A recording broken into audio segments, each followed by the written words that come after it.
Subscribe nyo rin ito si Damador 1000. Matalik kong kaibigan niya.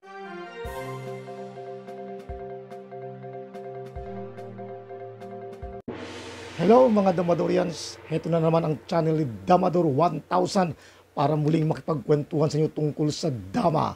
Pending muna tayo doon sa variation mula sa aklat ni Boy Inchik, 115 versus 214. Dahil gusto ko munang tapusin itong labanan ni Willie versus Boy Inchik. Baka sakaling meron tayong mapupulot na magagandang mga tirada sa kanilang mga naging laban nung mga unang araw. Okay, so bago dyan, shout out muna. Alright, shout out kay Oscar Amaki ng Tanglaw, Bohol. At shout out din kay Tansyong ng Digos mula kay Felix Price Permi. At sa mga Bayog Brothers naman, shout out kay Ray Bayog, kay Joven Bayog at kay Melchor Bayog Jr. mula kay Claribel Reyes. Shout out din kay David Kambungay. Shout out din kay Mick Kurtz Maglinte ng Asturias, Cebu. Shout out din kay Percy Alex Manuar ng Calaca, Batangas. Shout out kay Cutie Pie Vibes at kay Calvin J. Lamusaw ng Mualbual, Cebu. Shout out din kay Emilio Duruños II, kay Noel Hijose, kay Rodel Cañete. Alright, may shout out pa ulit mamaya. Okay. 8, labanang Willie Tukuran versus Boy Inchik. Okay, ito yung starting position. Yung nasa taas, yung yellow, yan ang hawak ni Boy Inchik. Ito namang nasa baba, yung blue, kay Willie Tukuran naman ngayon. Okay, unang tira si Boy Inchik, 115. Yun. Sumagot naman yung si Willie ng 416. Aba, mukhang iba na. Siguro naisip niya na kung puro 115 to 40 na lang ang titira nila.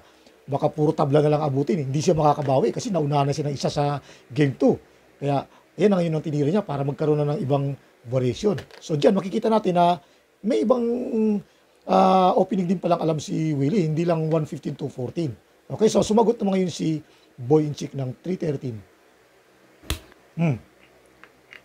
Sumagot din si Willie ng 313 din. Yun.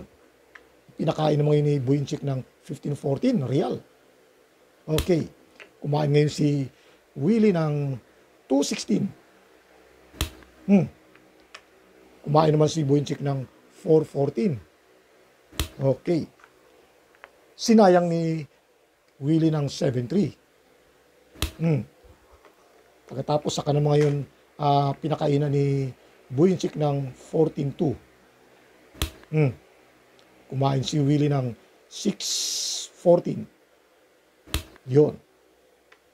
Tapos pinakainan uli ni Boy Inchik ng 2-15. Kain yung blue ng 14-2. Yun. Kumain naman ng dalawa yung yellow ng 6-4. Tumira naman ngayon yung blue ng 3-14. Yun. 7-2 naman ngayon si Boy Inchik. Para makontrol yung nasa 14. Baka may mag 14-15. Okay, so tumira naman si Willie ng 12-7. Yun. Sumagot naman si Boy Inchik ng 8-3. Pagkatapos tumira naman si Willie ng 13-16. Okay. Sumagot naman yung dilaw ng 11-6. Tapos tumabi si Willie, 16-4. Okay. Then tumira naman ngayon si Boy Inchik ng 2-14. Yun. Sumagot naman yung blue ng 8-3. Okay. So bakit kaya 8-3 ang tinira? Para hindi makapag 14-16 agad si Boy Inchik. Yan. Kasi pagka nag 14-16 siya, malalansi si Boy Inchik. Dadama si Willie. Dahil ang sasagot lang ni Willie ay 3-13. Yung ganon. Kaya hindi pwedeng pumasok si Boy Inchik doon sa 14-16. Kaya ang tinira ni Boy Inchik ay 5-1. Okay, so wala na. Sinarado na yung paglalansihan. Wala nang malalansihan. Tumira ngayon si Willie ng 7-2. Pagkatapos, saka ngayon, tumira ng 14-16 si Boyinchik. Yun. Umiwas ngayon si Willie. Nag-115. Okay. O yan. Sa pagkakataon na yan, kung titignan natin yung position na, yan o. Yung position yan. Parang ang sarap sayangin, no? Parang ang sarap tumira dun sa 16-1. Yun. Kasi walang kawala, oh. Parang walang lanse. Pero hindi ginawa ni Boyinchik kasi siguro nakita niya. Dahil kung pagka tinuloy ni Boyinchik yung 16-1, ang isasagot naman ni Willie ay 4-5. Yun. No? May lansing konti na magpapaganda ng posisyon. Patay ang dama. Pero yung posisyon, papabor na kay Willie. Dadama si Willie, pero mamamatay yung dama. Kaya lang, sa posisyon, medyo gaganda na yung posisyon lalo. Kaya hindi ginawa ni Boyinchik na sayangin agad. Kaya ang ginawa naman ngayon ni Boyinchik, tumira siya ng 3-14. Yun. O, di kain, 15-3. Yan. Matras ang kain si Boyinchik ng 13-7. Okay. Pagkatapos saka ngayon tumira yung blue ng 11-6. Yun. So, siyempre, masasayang yun.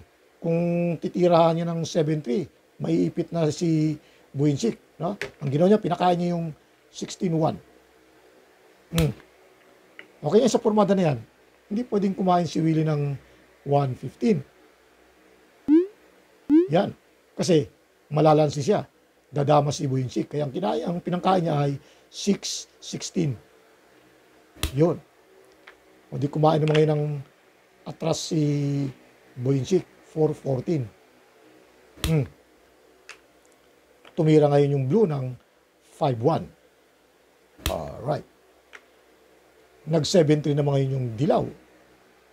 9-5 naman ngayon yung blue. Yun. Nag-3-30 naman yung yellow. 5-4 naman ngayon yung blue. Alright. Tumira naman ngayon si Boyinchik ng 12-7. Saka naman ngayon nag-3-13 si Willie. Yun. Okay. So, ang tinira naman ngayon ni Boyinchik ay 7-2. Saka ngayon sinayang ni Willie ng 1-15. 9-5 naman ang sagot ni Boyinchik. Kain, 15-3. Yun. Atras din ang kain yung dilaw, 13-7. Okay. So, next, ang tinira naman ng blue ay 10-6. Yun. Sumagot naman yung yellow ng 7-3. Tumira naman ngayon si Willie ng 6-1. Yun. Saka naman ngayon sinayang ni Boyinchik sa 1-15. Yun. Tumira naman ngayon si Willie ng 2-15. Siyempre kain. 15-3. Yun. Kumain naman atras si Willie. 13-7. Okay. So, sa formada na yan, tumira naman ngayon si Boyinchik ng 5-1. Okay, so, siyempre, hindi pwedeng tumira ng 4-16 si Willie. Hindi rin pwedeng tumira ng 1-16 kasi malalanse, di ba? Kaya tinira ni Willie ay 7-2. Yun. So, tumira naman yung dilaw ng 2-14. Okay, so, walang pwedeng itira. Isa lang. 1-16. Yun. So, 3-30 naman yung dilaw. Ay, kumain yung blue ng 15-3. Yun. Kumain naman yung yellow ng 13-7. Okay. So, saka naman yung tumira si Willie ng 2-15. So, tumira naman ngayon si Boyinchik ng 6-2. Magandang posisyon ngayon ng nung blue, di ba? Okay, so sinayang ni Willie ng 15-14. Okay. Ang ginawa naman ngayon ni Buinsik, umiwas siya. Tumira ng 2-15. Yun. Sinayang naman ngayon ni Willie. 14-2. Okay. Saka naman yung tumira si Buinsik ng 7-3. Kain. 2-14. Yun. Tumira ngayon si Buinsik ng 1-16. Sumabay si Willie ng 16-13. Kain naman yung dilaw ng 14-2. Yun. Kain din yung blue ng 13-7. Okay. So, tumira mo ngayon yung dilaw ng 2-7. Then, tumira mo ngayon si Willie ng 7-12. Yun. Dama. Dumama din yung dilaw sa 12. Okay. So, sa formada na yan, tabla. Okay. So, ang game 8, patas. Alright. So, game 9 naman. Pero shoutout muna tayo. Alright, shout out sa Batang Kulon, ang isa na namang mahusay na bagong vlogger sa Dama. Subscribe nyo rin siya, suportahan natin. Shout out din sa Earth Vlog TV, yung mga mahilig sa karera ng motorsiklo at riding exhibition. Ito nang hinahanap nyo, subscribe nyo rin siya. Shout out sa Pinoy Dama Channel. Shout out din sa Damatrix TV. At shout out din kay Nars Dama TV. Shout out din sa Dama Maestro at kay Dama Dayo. Lahat sila puro mga mahusay na vlogger sa Dama. Subscribe siya at marami tayong matutunan sa kanila. Alright. Game 9 naman. Kaso wala ng oras. Kaya hanggang dito na lang muna tayo. Sa next video na lang uli. Meron pang 4 na laban na natitira. Kasi best of 12 ito. Okay? So maraming salamat sa inyong oras.